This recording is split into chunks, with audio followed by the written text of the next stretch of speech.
Hello friends, मैं हूं doctor Neeraj Pahlajani, infertility and high risk pregnancy expert. बहुत मेहनत से, बहुत उम्मीदों से हमने आईवीएफ कराया और अब आईवीएफ फेल हो चुका है, हमें उसका रिजल्ट नहीं मिला।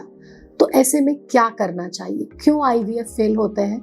क्या इसके बाद हमें सिर्फ निराश होकर के, दुखी होकर के बैठ जाना चाहिए, या क्या हमारी अप्रोच आईवीएफ फेलियर के बाद होनी चाहिए? आज इसी के बारे में हम बात करेंगे।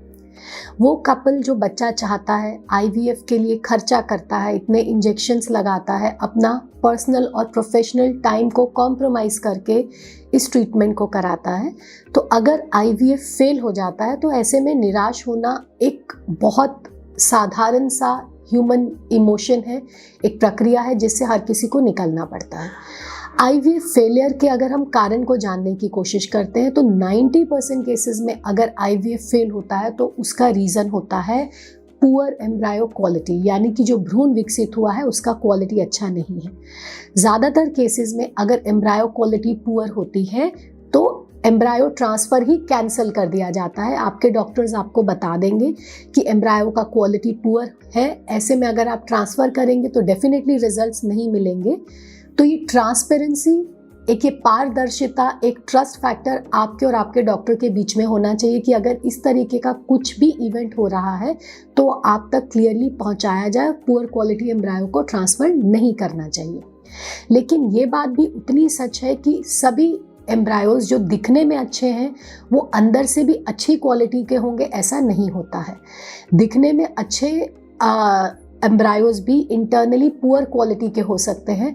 तो ऐसा हम नहीं बोल सकते हैं कि अच्छी क्वालिटी के एम्ब्रायोज जो कि मॉर्फोलॉजिकली दिखने में अच्छे थे, ट्रांसफ़र किया है तो डेफिनेटली रिजल्ट्स आएगा, क्योंकि इंटरनली भी वो कमज़ोर हो सकते हैं।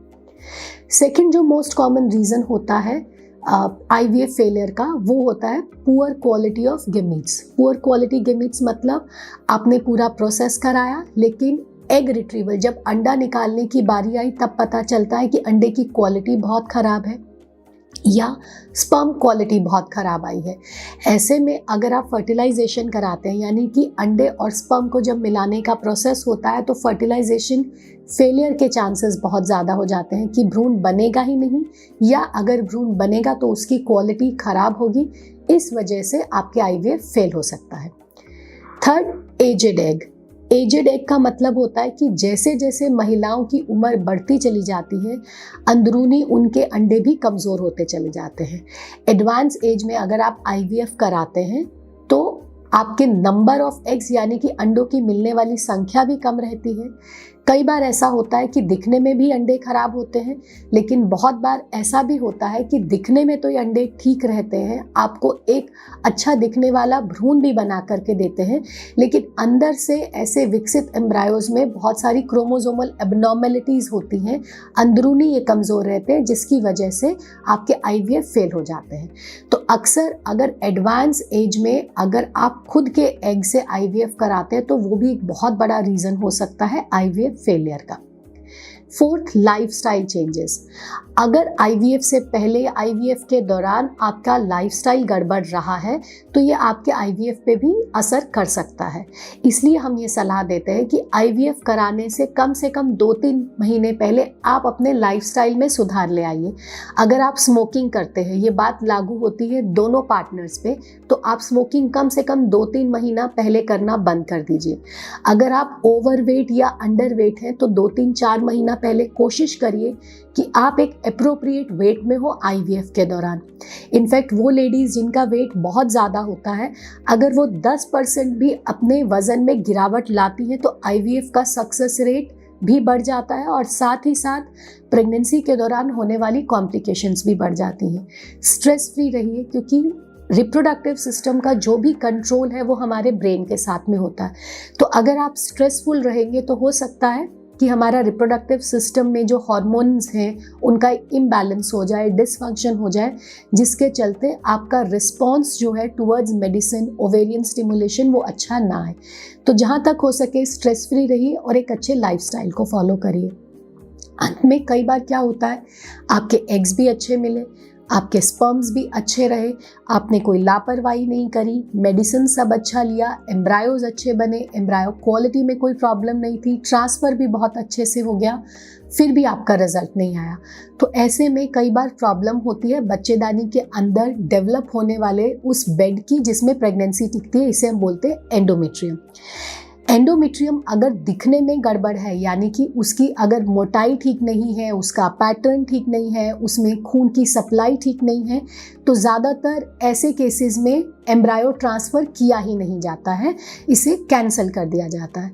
लेकिन बहुत बार ऐसा होता है कि एंडोमेट्रियम जो है उसका मोटाई भी ठीक आया, इन्वेस्टिगेशंस भी ठीक रही, उसका ब्लड सप्लाई भी ठीक था, पैटर्न भी ठीक था, लेकिन फिर भी ट्रांसफ़र करने के बाद एंडोमेट्रियम ने उसे रिसीव नहीं किया। ऐसा इसलिए होता है क्योंकि कई बार एंडोमेट्रियम रिसेप्टिव नहीं होता है। एंडोमेट्रियम के अंदर पे भ्रूण ट्रांसफ़र करने का एक स्पेसिफिक टाइम होता है जिसे हम बोलते हैं इम्प्लांटेशन विंडो। इम्प्लांटेशन विंडो ज़्यादातर केसेस में जब आप कुछ प्रोजेस्टेरॉन सप्लीमेंटेशन लेते हैं, मेडिसिन उसकी स्टार्ट करते हैं, तो प्रोजेस्टेरॉन स्टार्ट करने के 5वें से 6वें दिन पे वो रहता है, और उस समय पे अगर ब्लास्टोसिस्ट ट्रांसफ़र किया जाता है तो ज़्यादातर केसेस में हम बोलते हैं कि हम इम्प्लांटेशन विंडो के अंदर में हैं। लेकिन कुछ केसेस ऐसे होते हैं जहाँ पे ये जर्नलाइज्ड टाइम जो है लागू नहीं होता है, तो ऐसे में आप अपना पर्सनलाइज्ड एम्ब्रायो ट्रांसफ़र टाइम निकाल सकते हैं एक टेस्ट के ज़रिए जिसे हम बोलते हैं ईरा टेस्ट या एंडोमेट्रियल रिसेप्टिविटी। ऐसे अगर आप 2 या 3 बार IVF करा चुके हैं, हर बार लग रहा है कि सब चीज़ें ठीक हैं लेकिन फिर भी रिजल्ट नहीं आ रहे हैं, तो ऐसे केसेस में ईरा टेस्ट के ज़रिए हम अपना पर्सनलाइज्ड एम्ब्रायो ट्रांसफ़र टाइम अगर निकाल लेते हैं और उस टाइम को ध्यान में रखते हुए आप ट्रांसफ़र कराते हैं, तो इस तरीके से आप अपना सक्सेस रेट इम्प्रूव कर सकते हैं। एक और वजह जो IVF फेलियर की होती है वो है पुअर रिस्पॉन्स टू ड्रग्स, यानी कि ओवेरियन स्टिमुलेशन के लिए जब हम इंजेक्शंस का इस्तेमाल करते हैं तो जैसा असर आना चाहिए वैसा असर नहीं आता है। तो इस तरीके से नंबर ऑफ एग्स भी असर हो सकता है कि आपको कम अंडे मिले या उन एग्स की क्वालिटी भी कॉम्प्रोमाइज़ हो सकती है। तो पुअर रिस्पॉन्स अगर ड्रग्स को आ रहा है तो ज़्यादातर केसेस में आपके डॉक्टर्स इसको एनालाइज कर सकते हैं, नेक्स्ट टाइम के लिए आपका स्टिमुलेशन प्रोटोकॉल को चेंज कर सकते हैं या ड्रग्स को चेंज कर सकते हैं, या हो सकता है कि ज़रूरत हो एक वर्कअप कराने की। जो रिपोर्ट्स पहले आई थी उसके आधार पे अभी डॉक्टर ने ऐसा किया, लेकिन कभी कभी रिपोर्ट्स भी फॉल्स हो सकती हैं या टाइम के साथ बॉडी चेंज भी होती है।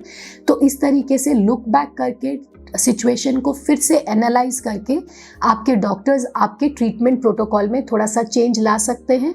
उसके ज़रिए भी आप जान सकते हैं कि क्यों आपके IVF फेल हो रहे हैं और आगे वो फेलियर ना हो उसके लिए प्रॉपर सोल्यूशन भी निकाल सकते हैं। लास्ट में IVF फेलियर की जो एक सबसे इम्पॉर्टेंट वजह रहती है वो है कि आपका केयरफुल सिलेक्शन ना करना सही क्लिनिक या सही डॉक्टर का, या आपका ट्रीटमेंट को प्रॉपर तरीके से फॉलो नहीं करना।